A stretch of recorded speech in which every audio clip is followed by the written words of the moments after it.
morning. May it please the court. The fundamental issue in this case is straightforward. After the FDA approves a human drug for sale, does it then have authority to influence and interfere with how that drug is used within the doctor-patient relationship? The answer is no. Nearly 40% of prescriptions in the United States are for off-label use. This is and always has been an integral aspect of the practice of medicine. And that is precisely why the FDA cannot interfere. In fact, Congress has expressly forbidden it.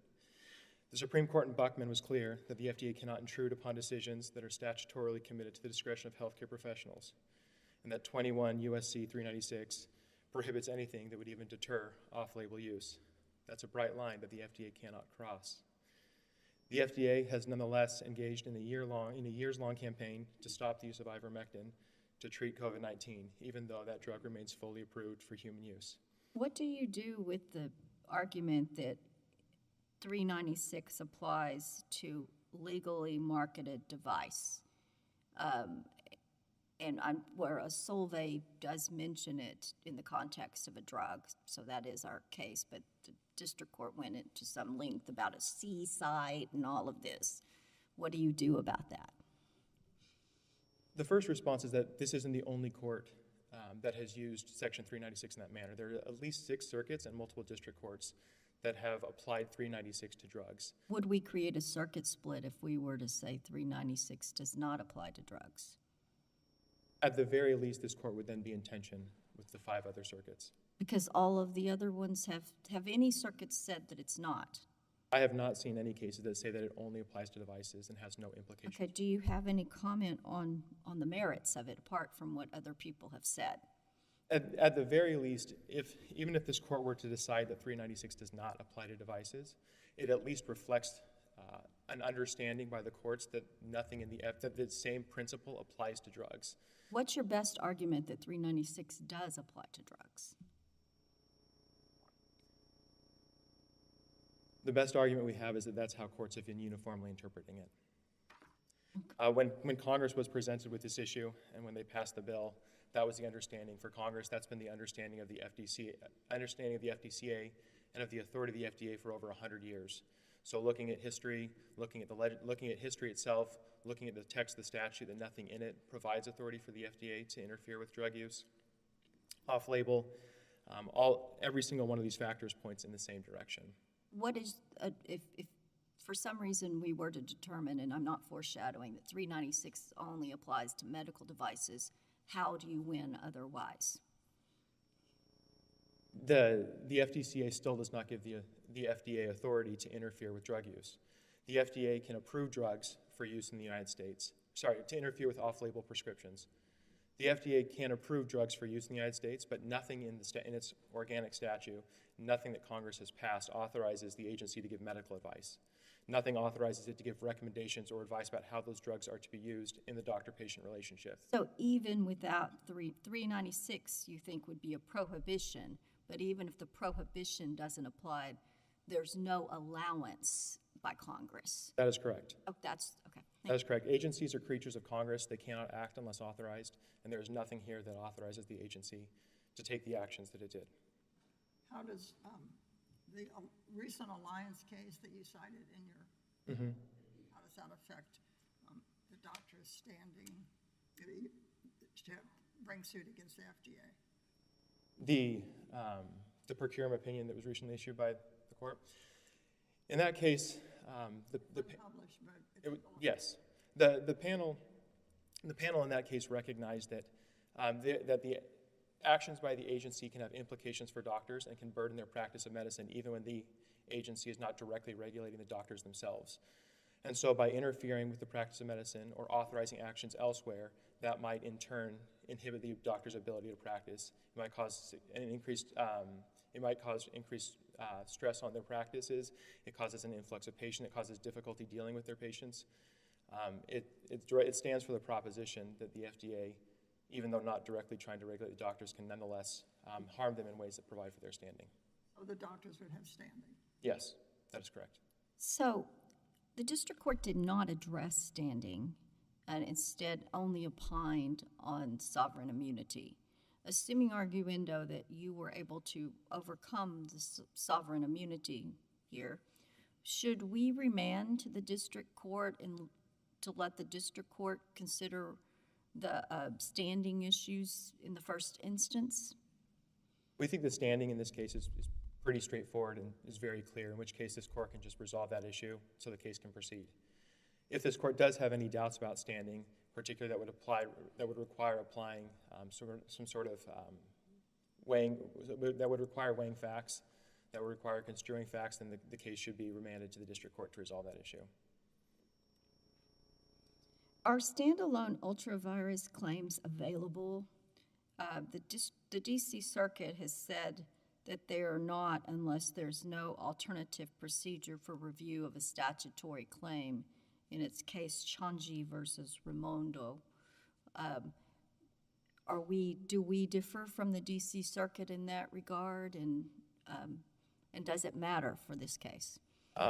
It doesn't matter in this case to the extent that the claims will still proceed, that they've been pled under this freestanding ultravirus doctrine, and as an ultravirus claim that can proceed under the waiver of sovereign immunity under the APA.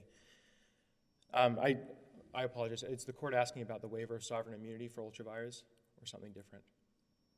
Right. We're asking. I'm asking if you can have an ultravirus claim separate from the APA.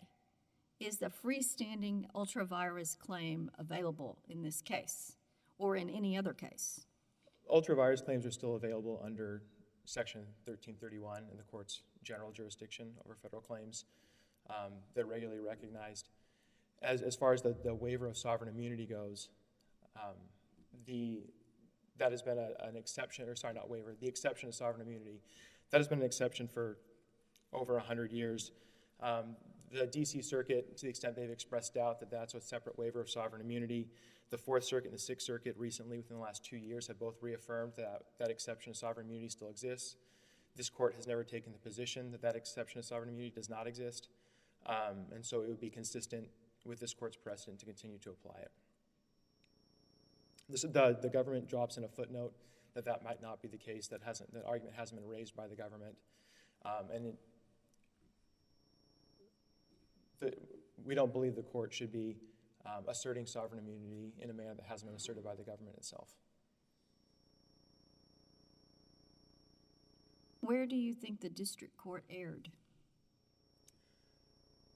The district court erred first and foremost on the ultravirus doctrine and the ultravirus exception to sovereign immunity.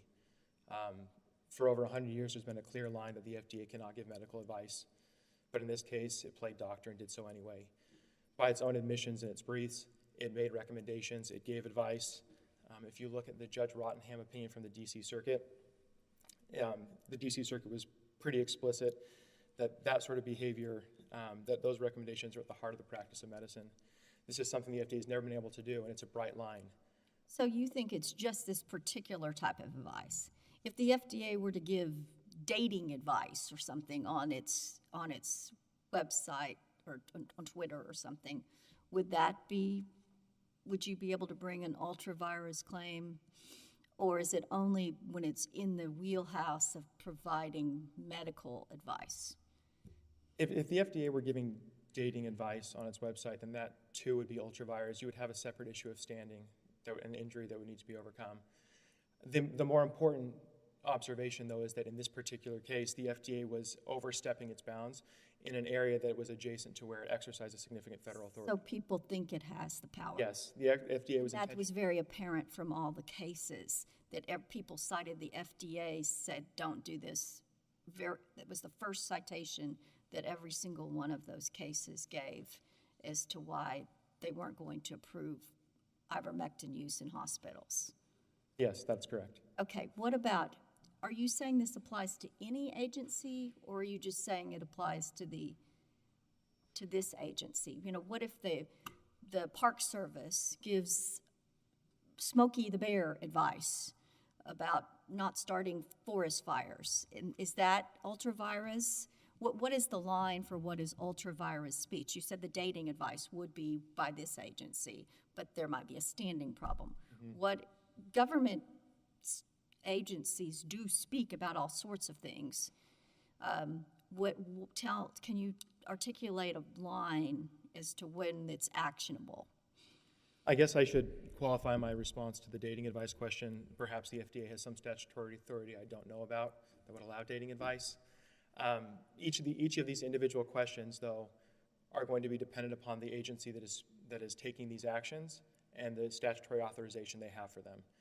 I don't know, I'm not familiar enough to know whether or not agencies can speak on behalf of or through Smokey the Bear. But each agency will be different based upon what Congress has authorized it to do. In this case, Congress has not authorized it to give medical advice or to make recommendations or to interfere with the practice of medicine, to interfere with off-label drug use. That's a long-standing principle that hasn't. Does it interfere with the practice of medicine to share information versus issuing a kind of hard and fast directive? I think the government has gone to great lengths to insist or classify all of its actions here as merely informational. We don't dispute that the FDA could put out a health and safety notice saying that it has received adverse reports about the use of a drug. We don't dispute that the FDA could say whether or not a drug is approved for particular uses. Right, so we could say ivermectin is not approved for treating COVID-19. That's just information sharing, not actionable. Yes, and that has never been the position. The plaintiffs have never challenged those statements. But no, don't is where it gets over the line? The clearest examples of where they have gone over the line are when they say things like, "You are not a horse, you are not a cow. Seriously, y'all stop it." Stop it. No, stop it. How about patients should not use ivermectin for COVID-19? Also a problem. That would be a directive, Yes. interfere with the practice of medicine, forbidden. That is correct. Should I use ivermectin for the treatment of COVID-19? No, that is another directive. Once the agency transgresses into medical advice, once they transgress into recommendations, they are not information sharing. They are acting. And What if agencies only share some information that paints a bleak picture or paints a particularly rosy picture and doesn't share other information? Is that a problem? there's been significant criticism that the FDA's statements not only issued directives and recommendations they could not do, but they were also intentionally trying to paint ivermectin as a particularly dangerous drug, or they were only presenting one side of the facts. Is that actionable if you share information selectively? That seems a lot harder to monitor. It does seem a lot harder to monitor. To the extent that they are misleading, it's a much harder case. Luckily, in this instance, that's not what the petitioners are challenging, very specific, concrete statements. So you're not saying they just were misleading because they failed to say all the many times that ivermectin helped in this circumstance? No, we have not raised that argument. Okay. We have stuck strictly to the Because some of the amici talk about that. Yes. And that's- The amici provide, I think, very relevant color to this case, just to understanding the background of what's going on. Ivermectin is one of the most famously safe drugs in the history. But we are not here to determine You are whether not. ivermectin is safe or unsafe or for people or for horses, or that's beyond the scope of the court. Well, the court should take notice that it is a human drug. But That it's a yes, human drug that has been approved for human uses. Correct. This case is not about whether ivermectin is effective against COVID-19. We've presented the court with a very clear legal issue. When you focus on, pardon my scratchy voice, when you focus on the alleged job loss of the two physicians, Dr. Bowen, Dr. Merrick, when you focus on the alleged job loss in light of the distinction we talked about earlier between advising and informing, or information sharing and directives, do you, as plaintiff's counsel, need to allege that this economic injury, the job loss to these two doctors, traces to FDA's directive, their advice, rather than to FDA's information sharing? Does that make sense? I think at this stage in the proceeding, the standard is plausibility. And so as long as we have alleged that it comes from the FDA and it's overstepping to the precise question I believe you're asking. But does your complaint sort of specifically allege that the economic loss, the reputational damage, the job loss damage traces not just to FDA's sort of information sharing or advice, but but traces to their directives, because that is what interferes with the practice of medicine. In this case, they're inseparable. The FDA came out very clearly in its most prominent document, which is maintained on its website and has been now for over 2 years. It's called Why You Should Not Use Ivermectin to Treat or Prevent COVID-19.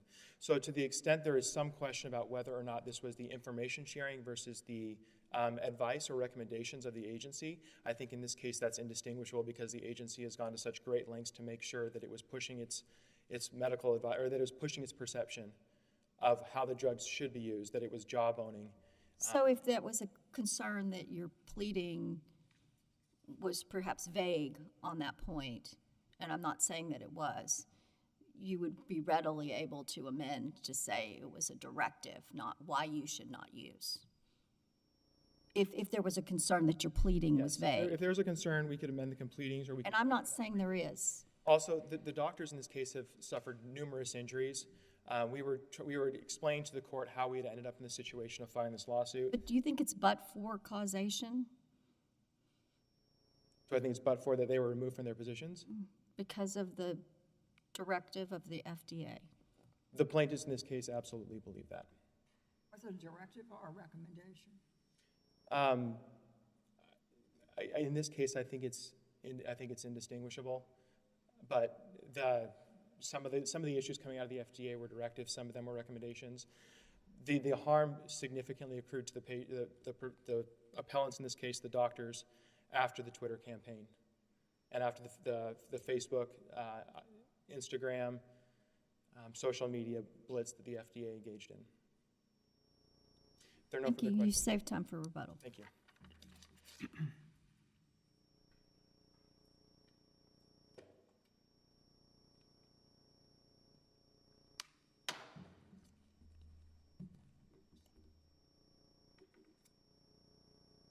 You may Good proceed. morning, and may it please the court.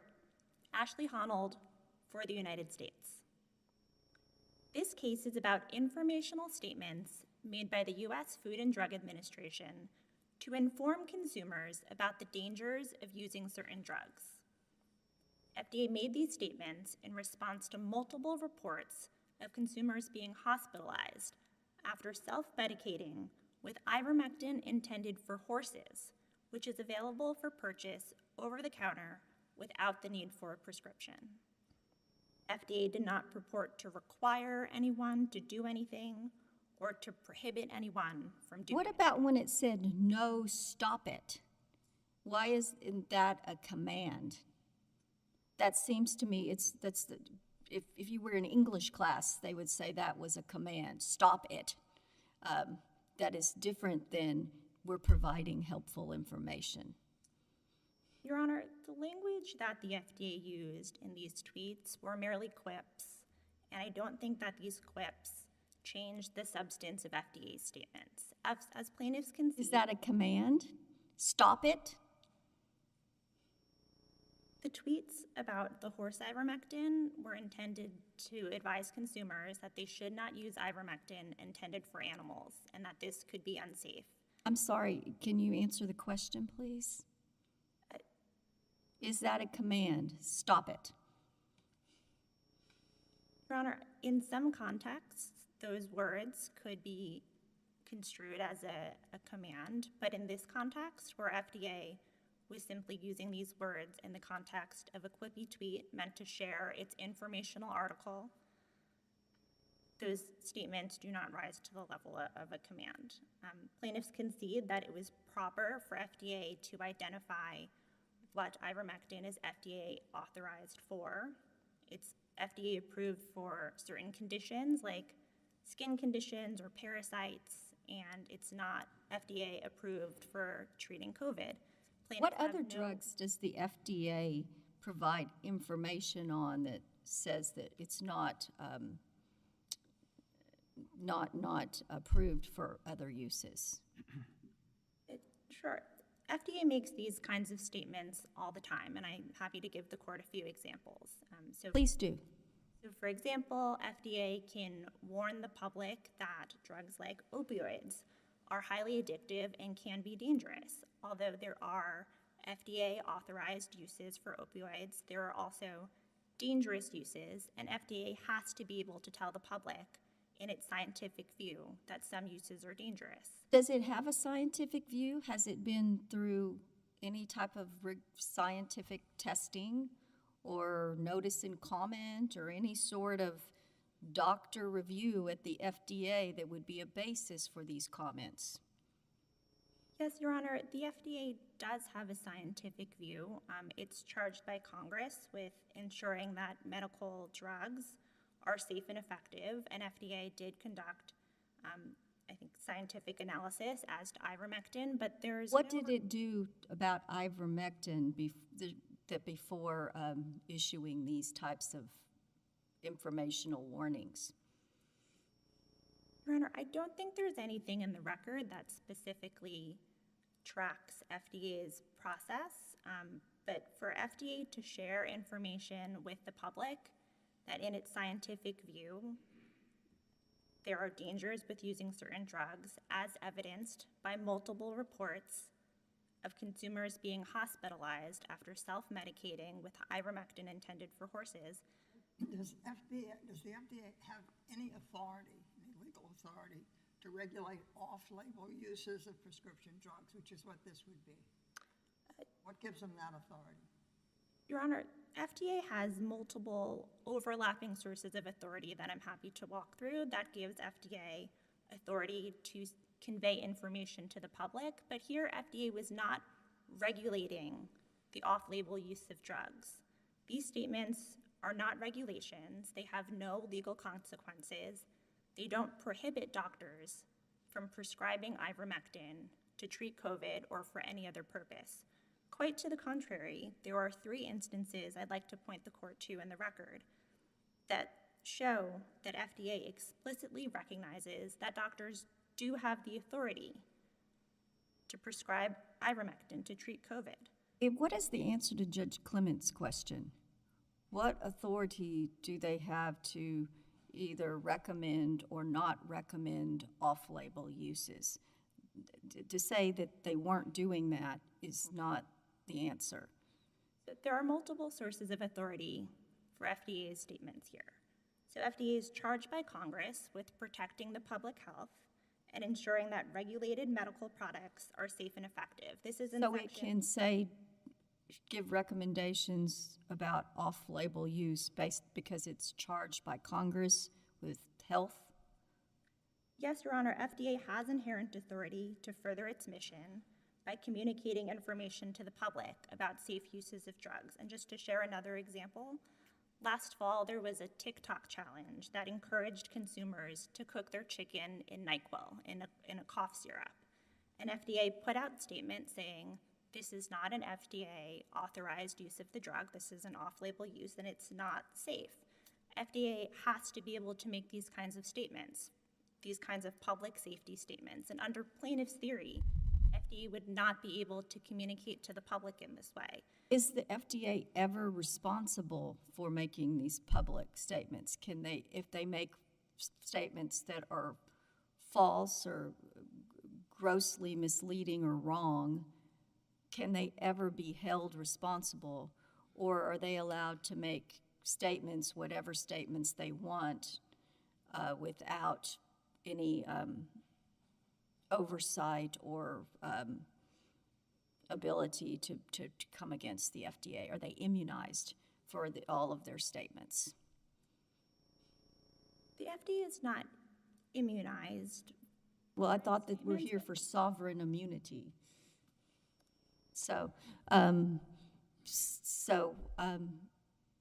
they be held responsible when they make statements, assuming arguendo that statements are grossly misleading, incomplete, factually, scientifically wrong, with intent or negligently or grossly negligently or reckless? Can they be held responsible or liable? Your Honor, it's not the role of the courts to police the statements of an agency charged by Congress with making sure that drugs are safe and effective. So is the answer no, they can't be held responsible?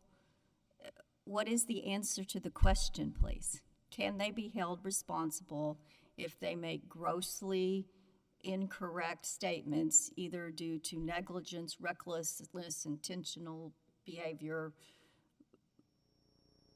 can they be held responsible or not under the law?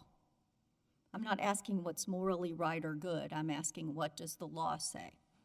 The law does not say that it's the role of the courts to police the scientific statements of the FDA. So is the answer no, they can't be held liable in court, no matter whether their statements are false or true? Is that the answer? If that's the answer, then just say it.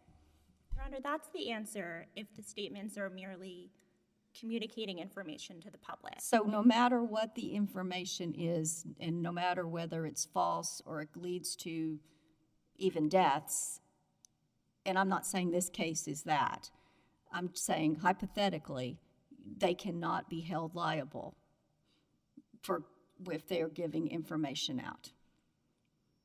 That's correct, because So they're allowed to by Congress, but someone has immunized them from being liable. Is it Congress? if the FDA is merely making informational statements, they do have sovereign immunity. There is no waiver of sovereign immunity under the ultra vires doctrine or the APA. There can be circumstances if FDA is issuing formal regulations.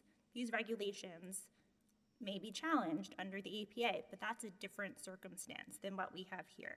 It would be extraordinary for this court to conclude that FDA needs explicit statutory authority merely to speak to the public. Agencies talk to the public all the time. That's how the government communicates with its constituents. They talk to the press, they go to conferences, and they send speakers to speak on behalf of the agency. They issue statements on social media, and agencies need to be able to speak to the public like this. They have inherent authority to do so under Section 393 of the Federal Food, Drug, and Cosmetic Act, and Congress also gave FDA explicit authority to make exactly these kinds of statements in Section 375B of the Federal Food, Drug, and Cosmetic Act and Section 242O of the Public Health Services Act. But you can see the FDA has no authority to issue medical advice, correct? That's not arguable, right? FDA cannot issue medical advice. No, Your Honor, the government isn't conceding that in this case. You believe the FDA does have authority to issue medical advice? The FDA is charged by Congress with making sure that drugs are safe and effective. And FDA is entitled to have a view about whether drugs are being used in a way that is safe and effective. And if there are examples in the world, as there were here, of consumers using drugs in ways that were not safe and that were leading to hospitalization, it is not only permissible, it is imperative that the FDA be able to inform the public of its scientific views about safe uses of drugs. Does it Otherwise, matter whether they're scientific views or not? Whether they've been tested scientifically or whether they are just views? Does that matter? Your Honor, there's nothing in the multiple sources of authority that I cited that required the FDA to go through any sort of formal process. Can they give a dating advice?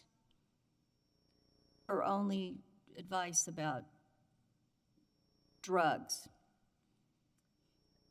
Because Congress has charged the FDA with protecting the public health by ensuring that drugs are safe and effective, FDA can give information and advice about drugs. I'm not aware of anything that... But that wouldn't be medical advice, right? You're not authorized to give medical advice. I think the line is, what's the line between giving advice about drugs, as you put it, and medical advice?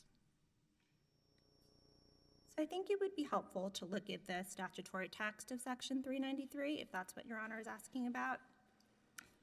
To start, 393 specifically refers to devices and not to drugs. And 396 discusses the authority of a doctor to prescribe. None of FDA's statements here interfered with the authority of doctors to prescribe ivermectin. On page 973 of the record, this is the September 2021 article, FDA says, if your health provider writes you an ivermectin prescription, fill it through a legitimate source, such as a pharmacy, and take it exactly as prescribed. On page 974, FDA recommends that consumers talk to their healthcare providers about available COVID treatment options, and they explain that your provider can help you determine the best option for you based on your health history. On page 976, this is the April 2020 FAQ, FDA advises consumers not to take any medicine to treat or prevent COVID unless it has been prescribed to you by your healthcare provider and acquired from a legitimate source. FDA is clearly acknowledging that doctors have the authority to prescribe human ivermectin to treat COVID, so they are not interfering with the authority of doctors to prescribe drugs or to practice medicine. I agree, there's plenty of statutory authority that empowers FDA to issue information.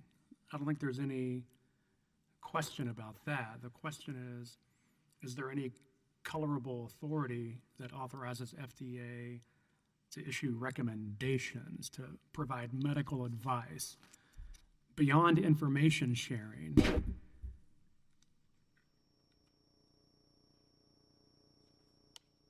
Your Honor, FDA does not need to identify any specific statutory authority to simply speak to the public in this way. And even if Section 396 did apply here, whatever interfere may mean, it can't mean that FDA is barred from sharing its scientific views about public safety dangers.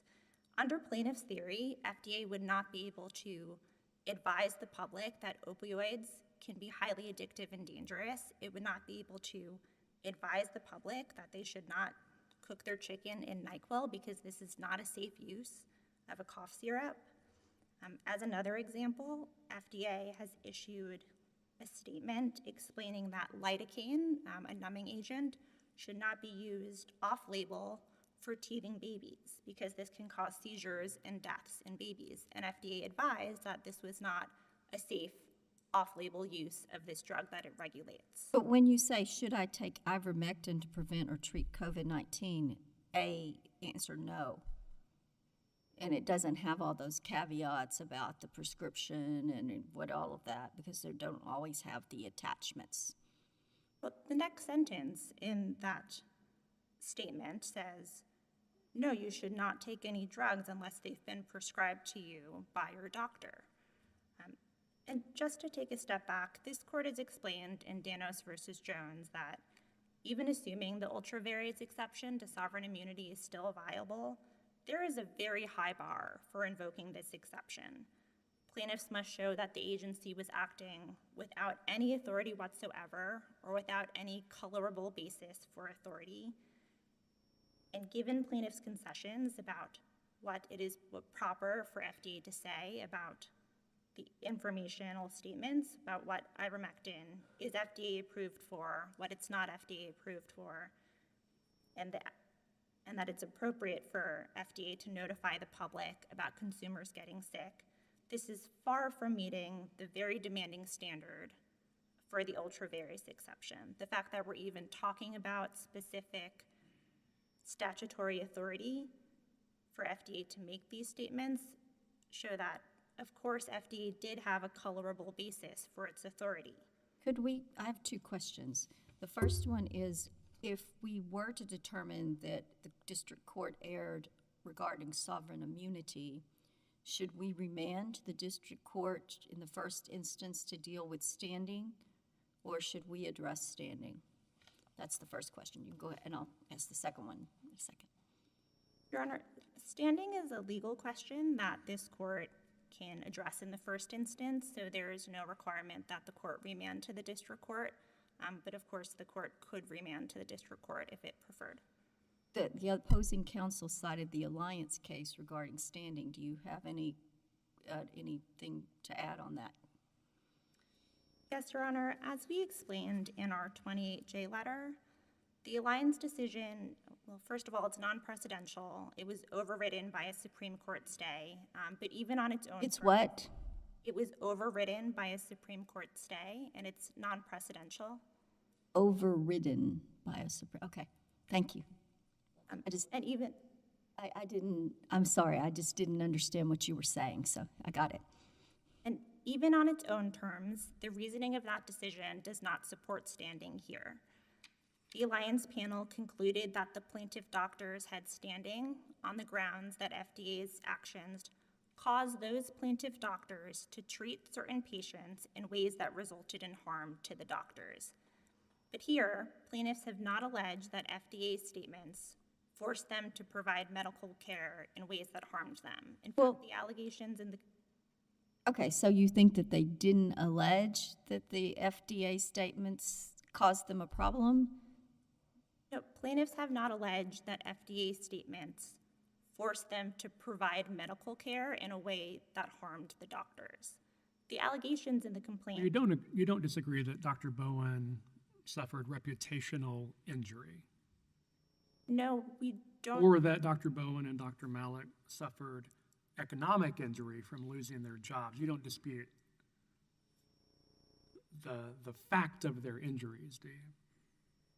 No, the government is not disputing injury in fact in those examples, but those injuries are not traceable to the FDA statements or redressable by an order declaring FDA statements unlawful.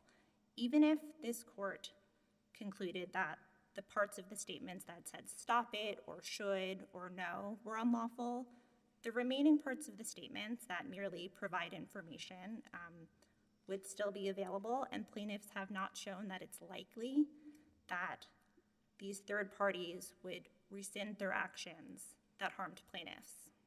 I see that my time is up. Well, I do still have that one question, but I have another question now. So when you said it's not traceable or redressable, once the FDA has become aware that courts around the country are relying on the FDA to keep hospitals from allowing doctors who have privileges there from prescribing these drugs, and also aware that major pharmacies are refusing to fulfill these prescriptions based upon the FDA statements, and so it becomes aware of that it is allegedly interfering with the doctor-patient, does the FDA have an obligation to speak again to clarify things so that people are not relying upon the FDA statements in this doctor-patient relationship?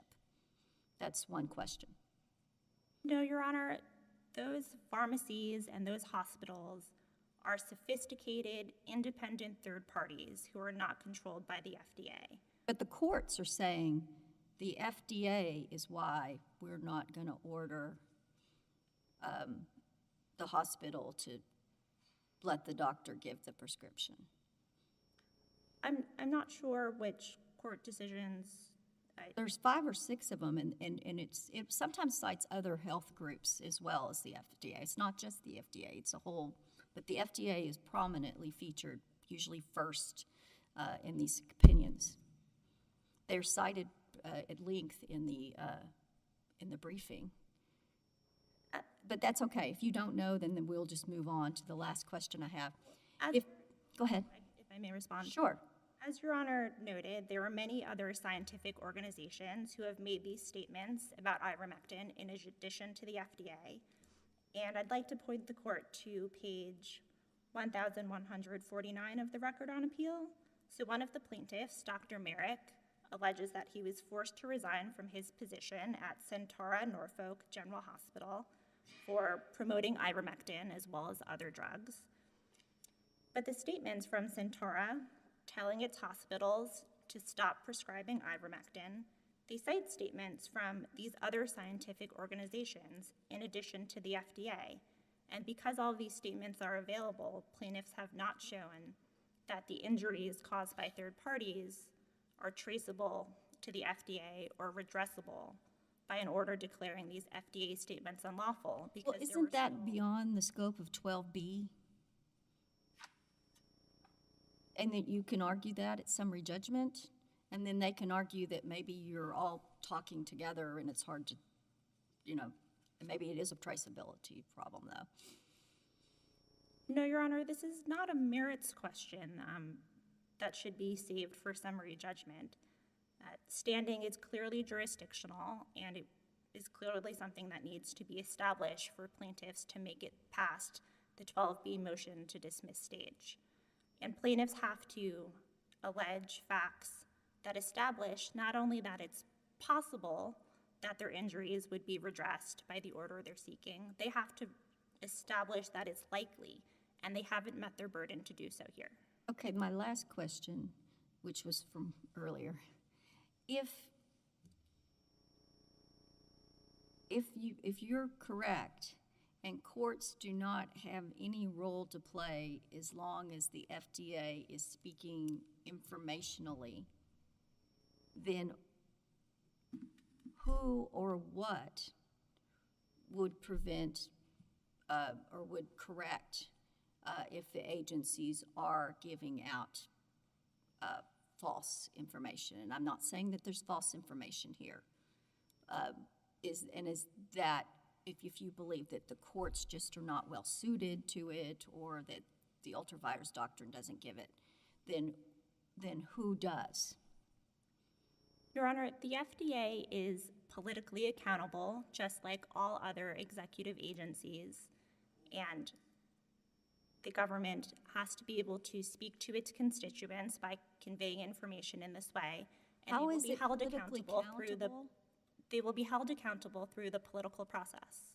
But we don't elect the FDA, and the FDA doesn't seem to adhere to the unitary executive doctrine, does it? So how would it be politically accountable? Perhaps that's beyond the scope of this case. I do think it's beyond the scope of this case. But what is the answer? But the public can elect its government officials, and FDA, like other government agencies, have politically accountable heads of the agency who are held accountable by the political process. It's not the role of the courts to fact-check the FDA's scientific statements meant to further their mission to protect the public from dangerous uses of drugs. So it would be the executive branch, not the judicial branch? That's how you make a change? Yes, Your Honor. Okay. Thank you so much. Thank you. If there are no further questions, we'd ask the court to affirm. You've saved time for rebuttal. I'm sorry? I said you have saved time for rebuttal. Thank you. In response to your question earlier, Judge Elrog, about the ultravirus exception to sovereign immunity, this court recently held in Feds for Medical Freedom en banc and allowed an ultravirus claim to proceed against the federal government. The underlying claim in that case was ultravirus. And to be very clear, ultravirus is not a waiver by Congress. The ultravirus doctrine is not a waiver by Congress. It is an exception to sovereign immunity. So the court does not need to look to Congress for that waiver. Sovereign immunity does not apply. And even though this court has said in Danos that it is not necessarily the broadest waiver of sovereign immunity, that doesn't change the fact that the FDA had no authority here. The district court spent a significant amount of time on this issue, and so we would ask the court to reach it as well. I would also like to point the court's attention to the Supreme Court's decision in DHS v. Regents, where the court very specifically said that just as the people must turn square corners when they deal with the government should turn square corners in dealing with the people. There's a degree of precision that's required, especially with an agency that claims scientific authority. They shouldn't be playing fast and loose with their... What do you say to opposing counsel who said if a ruling in your favor would cause a great breakdown in the ability of the government to be able to help people avoid the opioid crisis or a NyQuil thing that hurts children or teenagers? The government is incorrect in that assertion. Again, the appellants, in this case, the doctors, have not challenged the FDA's ability to communicate when they've received adverse event reports. If they're receiving reports that opioids are causing these difficulties, that NyQuil is causing this harm, then they can report that they've received those adverse events, or that they've received notice of those adverse events. It's when they step beyond that and start telling people how they should or should not be using approved drugs. It's also notable that the government's best exception is a NyQuil case, which is not a prescription drug, from the last year. The government also repeatedly cites its mission statement about making sure the drugs are safe and effective. That mission statement is nothing more than a mission statement. The operative provisions that actually authorize the agency to do anything are contained in the rest of the Federal Food, Drug, and Cosmetic Act. The Supreme Court has been very clear that the mission statements are not freestanding authorization to do whatever they want. And so if the government, in ensuring that drugs are safe and effective, that process is through the new drug approval process. What about Notably, 375B that was cited by opposing counsel? 375B on publicity. It says that the secretary may cause to be disseminated information of imminent danger or health or gross deception. Again, we're not challenging the dissemination of information of danger. If they've received adverse event reports, they are welcome to communicate those to the public. That is not an issue.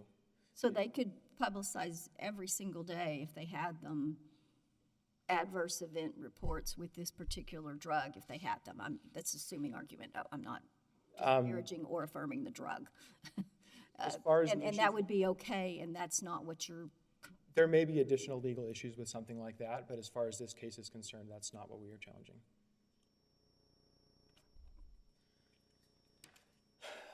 We'd also like to stress to the court that the doctors in this case are not asking this court to break new ground or to take significant leaps.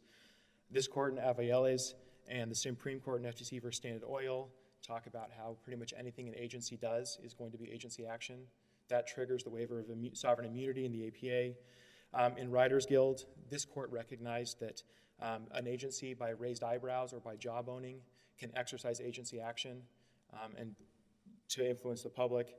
Similarly, in Trudeau and Jaffe, those are out-of-circuit cases, but again, they talk about how the waiver of sovereign immunity 702 was supposed to apply to anything the agency does. These cases are well established. And then on finality, for the APA claims, the Tazi case out of the DC Circuit is a great example that's very similar to this, where an agency made a statement, or an agency classified a drug as a carcinogen, and then the court relied upon how third-party groups would then pressure private entities because of this agency's non-binding action, or how it would trigger legal obligations by other entities that were not the agency itself. So is that how you defeat traceability? But this is all for the waiver of sovereign immunity, Your Honor. As far as traceability is concerned, again, like the plaintiffs are not, or the appellants in this case are not asking the court to make big steps. In Department of Commerce versus New York, that's a Supreme Court case. The Supreme Court said that if the predictable effect of government action is if the predictable effect is the harm that the parties claim, then that's sufficient for traceability, even if the actions of third parties are illogical or unlawful. The holding in Department of Commerce in New York was very broad. It's very clear that the predictable effect of the FDA's actions were to influence the ability, or to stop that. Your time is up, unless there are more questions, we would ask the court to reverse. Thank you. Louis, this case is submitted.